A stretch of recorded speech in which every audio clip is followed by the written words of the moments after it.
अगर आपका आईक्यू 120 से ऊपर है, तो ही आप इस क्विज को सॉल्व कर पाएंगे।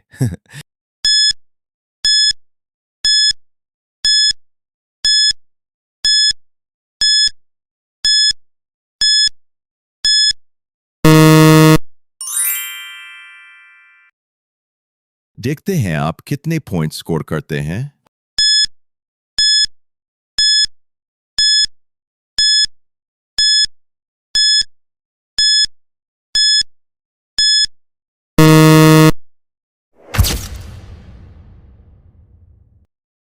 अगर आपका आईक्यू 120 से ऊपर है, तो ही आप इस क्विज को सॉल्व कर पाएंगे।